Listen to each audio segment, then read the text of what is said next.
Hi guys, Gadget Man 404 here, and just look at that view. That was taken by the Bebop 1. Yes guys, the Bebop 1. Now, this is in a place where I live. This is West Hallam. This is a cricket club on the left, and there's just like fields on the right where you can walk your dogs sort of all the way down on that where that hedge is. There's a big like pathway goes all the way down in some trees, so you can actually you can sort that out and you can take your dog for a nice long walk if you want. I just wanted to test out my fly pad, so this is a different area. Wanted to see what kind of range I would get, and I'm getting around about, I think in total I got something like maybe 500 meters, so quite good. I didn't go too far. I could have gone a lot further if I wanted to. I still had lots of signal, but I didn't want to push it too far, as it was the first flight, not the maiden. So yeah, it's a good setup. You got a power bank rigged up to a tripod, and then you've got your phone screen in the holder, or your phone in the holder. And I've reconfigured. Someone says you can remap the buttons. I've been messing around with some settings today, and I've managed to fathom out how to get the camera tilt and everything to work. So while I'm going with my little fly pad, I can actually control the camera. With this flight, I was trying to use my fingers on the screen, so I don't move the camera far at this point, but I'm just turning around. I'm just over a field and I'm just turning around. Now this was it's been called so many things over the years. It's been called Pinnacle Storage, TD&G and all sorts. I don't even know what it's called now, but I just call it West Hallam Storage Depot. There's lots of factories in here, and also they store caravans and cars, BMWs, Rovers, all that kind of stuff.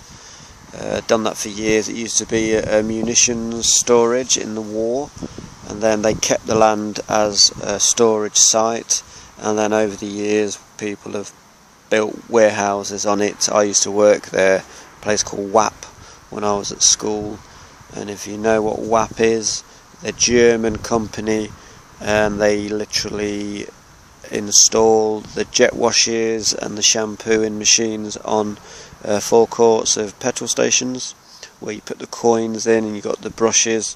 They're all like chemicals in drums inside there. I used to fit them, change them, install them, maintenance and all that kind of thing. So that was that. Like I say, returning to home now. I think I did a manual return, like I just pressed number, it used to be number 2 to return to home. I've now changed that to number 1. I've also changed the A button, so that does the increases the exposure, and the B decreases the exposure.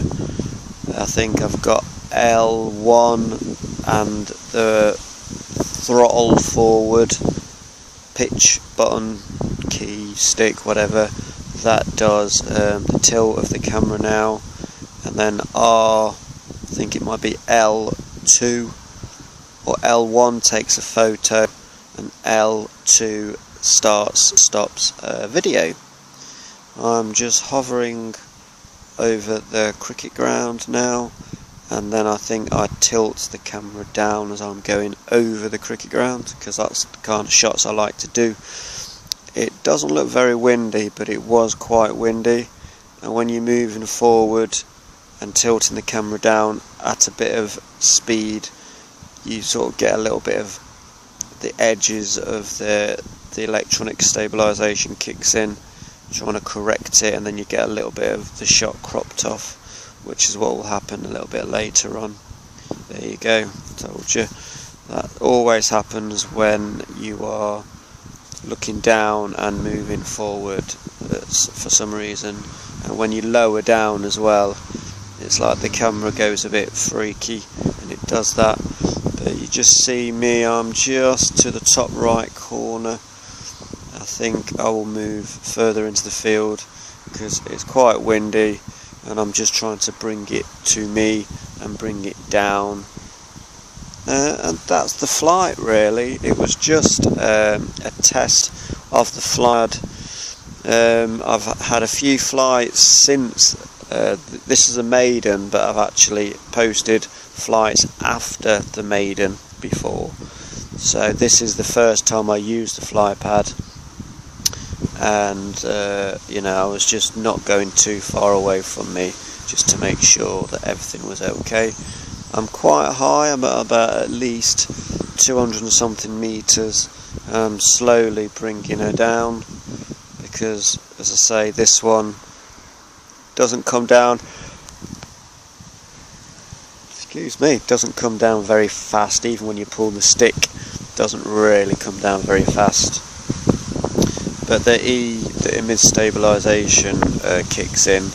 If you can hear the wind blowing here, because this is a voiceover, but the wind is still very strong, and it's like nearly 7 o'clock at night and it's blowing a gale. It's been windy all day, to be fair.